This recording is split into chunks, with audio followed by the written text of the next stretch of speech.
Hello everyone, welcome to my channel Maradana Muchatlu. ఈరోజు మరొక రెసిపీతో మీ ముందుకు వచ్చాను. ఈ రెసిపీ ఏంటంటే, ఇది ఒకసారి చేసి పెట్టుకుంటే మనం ఎన్నో రకాల స్వీట్స్ని దీంతో చేసుకోవచ్చు అనమాట. అలాంటి రెసిపీని ఇప్పుడు మీతో షేర్ చేసుకుంటాను. అలాగే ముందు రోజు అంటే నిన్నటి వీడియోలో పాయసం చేశాను కదా, ఆ పాయసంలో కూడా ఇది వేసానని చెప్పాను కదా, దీనివల్ల డబల్ టేస్ట్ వస్తుందని చెప్పాను. అలాగే ఇది వేసామంటే పాలు క్వాంటిటీ కూడా తగ్గించుకోవచ్చు, టేస్ట్ కూడా డబల్ అవుతుంది. అలాంటి రెసిపీని ఇప్పుడు మీతో షేర్ చేసుకుంటాను. ఆ రెసిపీ కోసం అడుగు మందంగా ఉండే నాన్ స్టిక్ కడాయిని అయితే పెట్టుకోండి.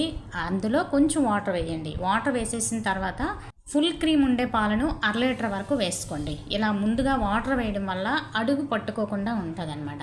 ఇలా పాలు వేసేసి ప్రతిసారి అంటే ప్రతి 2 నిమిషాలకు ఒకసారి అస్తమానం గరిటతో కలుపుతూ ఉండాలి.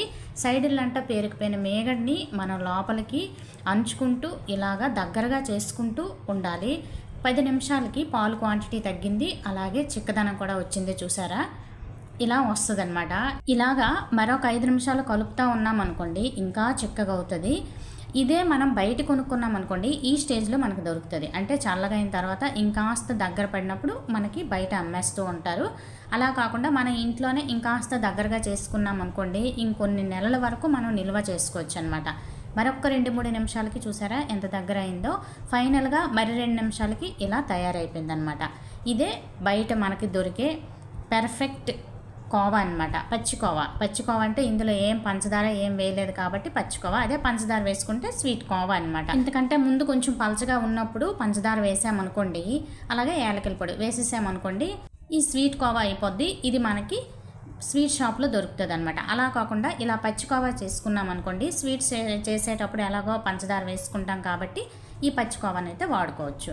చూసారా, దీన్ని అయితే ఫ్రిడ్జ్లో పెట్టుకొని 2-3 నెలల వరకు స్టోర్ చేసుకోవచ్చు. ఈ కోవాతో కోవా కజ్జికాయలు, మలై పూరి, అలాగే గులాబ్ జామున్, పాయసాలు ఇలాగ ఒకటేంటి ఎన్నైనా చేసుకోవచ్చు. ఈ రెసిపీని మీరు కూడా ట్రై చేసి ఒక స్వీట్ రెసిపీని చేసి మీకు ఎలా నచ్చింది అనేది కామెంట్లో కామెంట్ చేయండి. కొత్త వాళ్ళు అయితే నా ఛానల్ సబ్స్క్రైబ్ చేసుకుని ఒక లైక్ చేయండి. మన యూట్యూబ్ ఫ్యామిలీ మెంబర్స్ అయితే నన్ను సపోర్ట్ చేయండి.